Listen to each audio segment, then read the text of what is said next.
Our constitution is very powerful and we should never lose faith in our constitution. मर्जी करे तो keyboard पर कुछ भी टाइप कर दो, वही आपके फादर का नाम या फिर पति का नाम हो जाएगा। ऐसा मानो कि इलेक्शन कमीशन ऑलरेडी तैयार बैठा था। अरे रे रे, ये क्या हो गया? राहुल गांधी ने माताओं और बहनों के वीडियो फुटेजेस मांग लिया और उसके बाद जीत कर दिखाओ। राहुल गांधी ने हाल ही में एलिगेशन लगाया था बीजेपी और इलेक्शन कमीशन पर कि दोनों मिलकर एक बड़े नंबर्स में वोट को चोरी कर रहे हैं।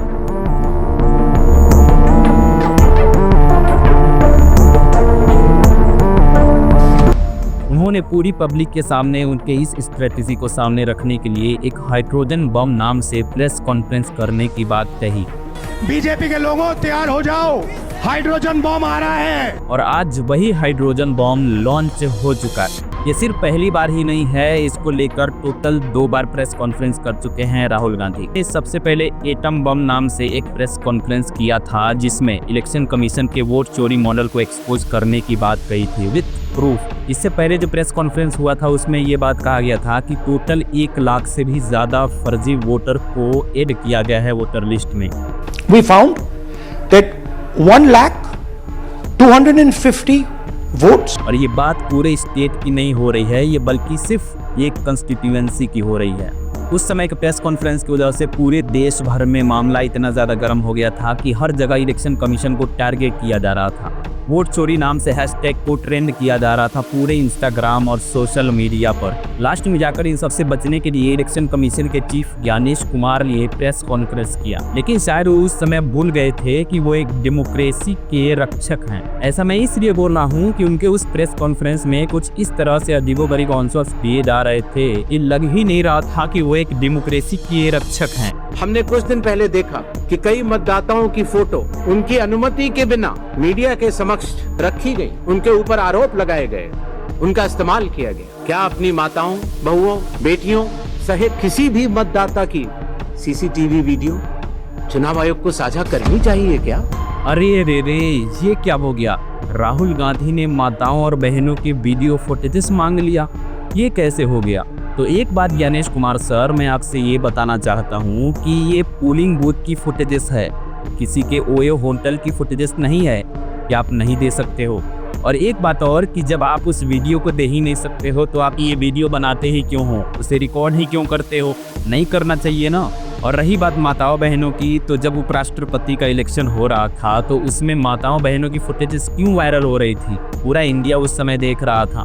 देखो सर, ऐसे ऐसे बहाने सिर्फ पॉलिटिशियंस को बनाने दो, आप पर ऐसे ऐसे बहाने पॉलिटिशियंस की तरह सूट नहीं करते हैं।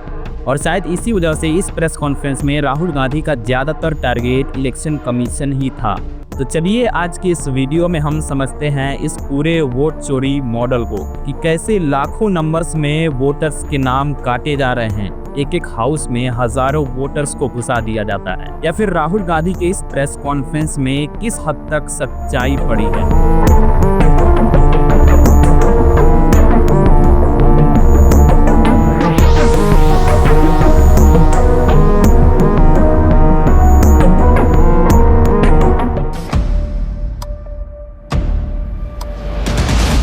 ये पूरा मामला शुरू होता है 7 अगस्त 2025 को, जब राहुल गांधी के द्वारा एक प्रेस कॉन्फ्रेंस किया जाता है। 7 अगस्त के प्रेस कॉन्फ्रेंस में राहुल गांधी ने बात करी कि कैसे टोटल 1,250,000 वोट चोरी किया गया है। ये इतने बड़े नंबर्स में 5 तरीकों से वोट चोरी किया जाता है। पहला है डुप्लीकेट वोटर्स। 11,000 से भी ज्यादा ऐसे वोटर्स थे उस विधानसभा में जिन्होंने डुप्लीकेट तरीकों से वोट किया है।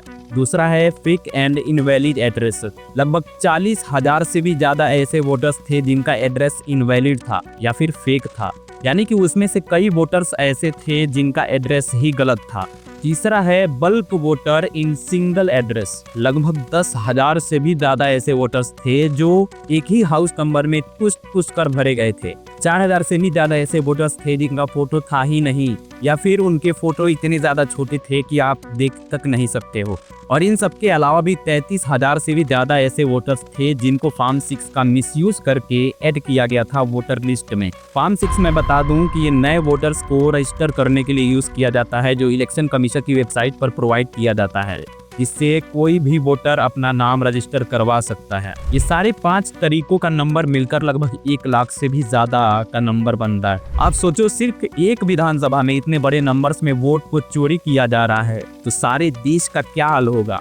क्या इन सब का मास्टरमाइंड इलेक्शन कमीशन ही है या फिर कोई और है? राहुल गांधी ने बहुत पहले कहा था कि वोटिंग की फुटेज देना इलेक्शन कमीशन का फर्ज है, और जब उन्होंने इलेक्शन कमीशन से उस वोटिंग की फुटेजेस मांगी तो इलेक्शन कमीशन की तरफ से साफ इनकार कर दिया गया, और तो और ऊपर से ये आदेश दिया गया कि इलेक्शन कमीशन सीसीटीवी फुटेज 45 दिनों बाद डिलीट कर सकता है। जब इस बात को लेकर एक न्यूज़ चैनल ने इलेक्शन कमीशन से पूछा कि क्यों, रीज़न क्या है कि इलेक्शन कमीशन 45 दिनों बाद वो वीडियो डिलीट कर सकता है, इलेक्शन कमीशन की तरफ से रिप्लाई आता है कि हम रीज़न नहीं बता सकते हैं। सवाल है क्यों, आखिर क्यों नहीं बता सकते हैं? डर लग रहा है। आगे चलकर इलेक्शन कमीशन ये कहता है कि महाराष्ट्र में शाम को 5:30 बजे के बाद एक भारी नंबर्स में वोटिंग हुई है, लेकिन इस स्टेटमेंट के बाद से राहुल गांधी ये कहते हैं कि ऐसा कुछ हुआ ही नहीं है, क्योंकि हमारे लोग वहां पर ऑलरेडी मौजूद थे। और जब इलेक्शन कमीशन ने उनकी इस बात को मानने से इनकार कर दिया, तब राहुल गांधी कहते हैं कि ठीक है, लेकिन मुझे वो वोटिंग की फुटेजेस दे दो ताकि मैं देख सकूं कि आखिर वो कौन लोग हैं जो 5:30 बजे के बाद से इतने भारी नंबर्स में वोट किए हैं। तो उसके बाद से इलेक्शन कमीशन के चीफ ज्ञानेश कुमार का स्पीच सुन लीजिए।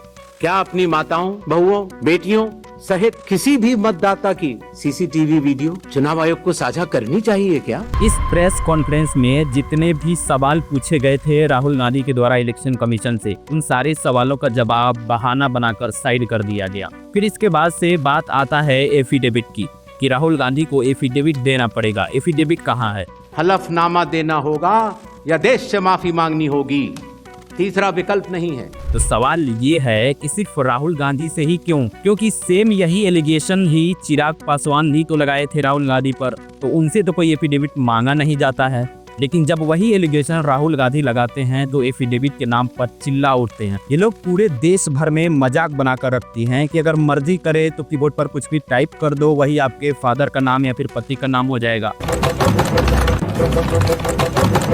मर्जी करे तो एक ही हाउस में हजारों वोटर्स को ठूस कर घुसा दो, भले ही वो हाउस नंबर एग्जिस्ट करता हो या न करता हो। क्योंकि ऐसा ही बिहार में देखा गया था, जब एक मंदिर में सैकड़ों वोटर्स के नाम रजिस्टर्ड थे, लेकिन जब न्यूज लॉन्ड्री की टीम वहां पर जाकर पता करी तो ये पता चला कि वो मंदिर कई सालों से बंद पड़ा है, वहां पर कोई रहता ही नहीं है। फिर इस समय जब राहुल गांधी वोटर अधिकार यात्रा में थे, तब उन्होंने एक रैली में कहा था कि महादेवपुरा में जो वोट चोरी को एक्सपोज किया गया था वो सिर्फ एक एटम बम था, लेकिन अब इससे भी बड़ा एक हाइड्रोजन बम तैयार है और वो बहुत जल्द ही आने वाला है। बीजेपी के लोगों तैयार हो जाओ, हाइड्रोजन बम आ रहा है। और फिर 18 सितंबर 2025 को दिल्ली में राहुल गांधी के द्वारा प्रेस कॉन्फ्रेंस किया जाता एक हाइड्रोजन बम नाम से। इस प्रेस कॉन्फ्रेंस में राहुल गांधी ने कहा कि कर्नाटक के अलंद विधानसभा में वोटर लिस्ट में एक भारी छेड़छाड़ करी गई है। तो सवाल है क्यों और कैसे? उन्होंने बताया कि उस विधानसभा में 6000 से ही ज्यादा वोटर्स के नाम काटने की कोशिश करी गई है। ये कोशिश बाहर के नंबर्स, फर्जी लोगों और सॉफ्टवेयर का यूज करके किया गया है। उनमें से बहुत से ऐसे लोग ऐसे थे जिनके मोबाइल नंबर का यूज करके वोटर आईडी काटने का रिक्वेस्ट भेजा गया था। These were the cell phone numbers that were used to delete these people. These are not from Karnataka. लेकिन शॉकिंग बात यह है कि वो सारे लोग इस बात से बिल्कुल अनजान थे। राहुल गांधी का ये कहना है कि अभी ये हाइड्रोजन बम लॉन्च हुआ ही नहीं है, क्योंकि अभी वो तैयार हो रहा है और ये उसका एक छोटा सा पार्ट है। इस प्रेस कॉन्फ्रेंस के तुरंत बाद इलेक्शन कमीशन की तरफ से रिप्लाई आया, ऐसा मानो कि इलेक्शन कमीशन ऑलरेडी तैयार बैठा था कि हाँ, ये प्रेस कॉन्फ्रेंस कब खत्म होगी कि हम राहुल गांधी को रिप्लाई देंगे। इलेक्शन कमीशन ने कहा कि कोई भी आम आदमी ऑनलाइन वोट हटा ही नहीं सकता है, लेकिन उसने ये एक्सेप्ट किया कि हाँ, साल 2023 में अलंद विधानसभा में 6000 से भी ज्यादा वोट को काटने के लिए फॉर्म्स भरे गए थे, लेकिन उन सब में से केवल 24 फॉर्म को ही एक्सेप्ट किया गया, बाकी का 5994 फॉर्म्स रिजेक्ट कर दिया गया। लेकिन राहुल गांधी ये कहते हैं कि कर्नाटक के सीआईडी ने इलेक्शन कमीशन को 18 महीनों में 18 बार सबूत मांगे हैं, लेकिन इलेक्शन कमीशन के चीफ ज्ञानेश कुमार ने हर बार बाधा डाली है। आखिर इसका क्या मतलब हो सकता है? क्योंकि अगर ऐसा है तो आप बीच में बाधाएं डालना बंद करो और आप सबूत ला कर दो, लेकिन नहीं, ऐसा करना इलेक्शन कमीशन को है ही नहीं। लेकिन बात इसकी है कि अगर अलंद विधानसभा में 6018 वोट काटे जाते तो कांग्रेस वहां पर वो सीट हार जाती। इस प्रेस कॉन्फ्रेंस के बाद से बीजेपी के कई नेता ने भी चुप नहीं रहे। होम मिनिस्टर अमित शाह ये कहते हैं कि ये सारी एलिगेशंस झूठी हैं और राहुल गांधी का मेन मकसद घुसपैठियों का बचाव करना है, न कि वोट चोरी का। तो बात यह है कि इस प्रेस कॉन्फ्रेंस के बाद से ये क्लियर हो गया है कि कौन किसका बचाव कर रहा है। हालांकि उन लोगों से कुछ उम्मीद ही नहीं की जा सकती है जो नरेंद्र मोदी को अपना लिविंग गॉड मान चुके हैं, उनकी पूजा करने लग रहे हैं, लेकिन बाकियों से थोड़ी बहुत तो उम्मीद जरूर है कि वो अभी भी समझ जाए। हरियाणा के मंत्री अनिल विज का कहना है कि राहुल गांधी दुनिया के ऐसे पहले राजनेता हैं जो देश में ही एटम और हाइड्रोजन बम गिराने की भावना रखते हैं। लो, अब इसी की तो कमी थी। अच्छी खासी सीरियस मैटर को एक मजाक में बदल दिया गया और अब इसके बाद से व्हाट्सएप यूनिवर्सिटी पर हर जगह फैला दिया जाएगा कि ऐसा हुआ वैसा हुआ, हरियाणा के मंत्री ने राहुल गांधी को ऐसा कहा, ऐसा कह दिया, मीम बनकर पूरा वायरल हो जाएगा। राहुल गांधी का कहना है कि इलेक्शन कमीशन उन लोगों को बचा रहा है जो इंडियन डेमोक्रेसी को नष्ट करने की कोशिश कर रहे हैं। लेकिन वहीं दूसरी तरफ बीजेपी का कहना है कि राहुल गांधी ये सारे बहाने इसलिए बना रहे हैं क्योंकि वो इलेक्शन हार गए हैं। उनका कहना है कि कांग्रेस ने बीजेपी की अगुवाई में लगभग 90% इलेक्शन को हारा है और अगर ऐसा है कि बीजेपी को इतना ही ओवर कॉन्फिडेंस है तो उन्हें फुल फ्रीडम दे देनी चाहिए। यहाँ भाई तुम जिससे चाहो उससे तुम इलेक्शन करा लो, ईवीएम से कराओ, वैलिड पेपर से कराओ, फिर तुम जिससे चाहे उससे इलेक्शन करा दो और उसके बाद तुम जीत कर दिखाओ, तब हम मानेंगे कि हाँ ये तुम्हारे सारे एलिगेशन सही हैं। लेकिन शायद मैं ये कह सकता हूँ कि ऐसा वो बिल्कुल करेंगे ही नहीं। कर्नाटक के अलंद विधानसभा में एक लेडी थी गोदाबाई नाम से, उनके नाम पर फर्जी लोगों ने बार बार वोट को डिलीट करने के लिए रिक्वेस्ट करी थी। जबकि उस लेडी को इन सब के बारे में पूछा गया तो वो लेडी कहती है कि मुझे इन सब के बारे में मालूम ही नहीं है। ನಾ ಅರ್ಜಿ ಹಾಕಿಲ್ಲ, ನನಗೆ ಅದಕ್ಕೆ ಸಂಬಂಧ ಇಲ್ಲ, ಅದು ಯಾರು ಹೊಟ್ಟೆ ಕಿಚ್ಚಿ ಯಾರು ಏನ ಹಾಕ್ಯಾರ ಅನ್ನೋದು ನನಗೆ ಗೊತ್ತಾಗಿಲ್ಲ। फिर से एक नाम लिखा गया इसी विधानसभा में सूर्यकांत नाम से, जिसने सिर्फ 14 सेकंड में 12 वोट को डिलीट कर दिया था। सूर्यकांत जी जो अभी स्टेज पे आए थे, इन्होंने 12 वोटर्स को 14 मिनट में डिलीट कर दिया। लेकिन शॉकिंग बात यह है कि इन सब के बारे में इन दोनों लोगों को खुद ही नहीं मालूम था कि आखिर कौन है वो जो इन लोगों का नाम यूज करके वोट डिलीटेशन की प्रक्रिया कर रहा थी। इन सब के पीछे एक तीसरा मास्टरमाइंड इंसान बैठा हुआ है जो इन सारे कामों को अंजाम दे रहा है। इसके अलावा भी एक बात ये बताई गई कि एक नॉर्मल इंसान जिसका नाम नगराज था, उसके आईडी से सिर्फ 38 सेकंड में 2 फॉर्म्स को फिलअप किया गया था, जो कि किसी भी नॉर्मल इंसान के लिए ऐसा करना नामुमकिन है। ऐसे ही महाराष्ट्र के राजुरा विधानसभा में देखने को मिला था, जहां पर एक फर्जी वोटर का नाम जोड़ने के लिए अजीबोगरीब नाम दिए गए थे। जैसे कि वोटर का नाम था YUH UKJJW और पता उसका था SASTI। अगर इलेक्शन कमीशन चाहे तो इससे पता लगा सकता है कि आखिर ये अप्लाई कब हुआ है, कहां से हुआ है, क्योंकि इलेक्शन कमीशन के पास already IP address, phone numbers, data, login ID ये सारी चीज पहले से ही रहती हैं। इसी को लेकर कर्नाटका की CID में टोटल 18 महीनों में 18 बार लेटर लिखकर इलेक्शन कमीशन से इसकी डाटा मांगने की कोशिश करी थी, लेकिन इलेक्शन कमीशन की तरफ से कोई भी जवाब नहीं आया था। सवाल ये है कि क्या इस बार भी वीडियो फुटेज की तरह बहाना बनाया जाएगा कि हाँ हम अपनी माताओं बहनों की पर्सनल डाटा शेयर नहीं कर सकते हैं। अभी मैंने पहले इस वीडियो में बात किया था ना कि अगर बीजेपी वालों को इतना ही खुद पर कॉन्फिडेंस है तो उन्हें फुल फ्रीडम दे देनी चाहिए कांग्रेस को कि तुम जिस भी चीज़ से चाहो, वैलिड पेपर से चाहो, EVM से चाहो या फिर किसी भी चीज़ से चाहो तो तुम इलेक्शन करा सकते हो और तब तुम जीत कर दिखाओ तो हम मानेंगे कि हाँ सच में बीजेपी के अंदर दम तो है।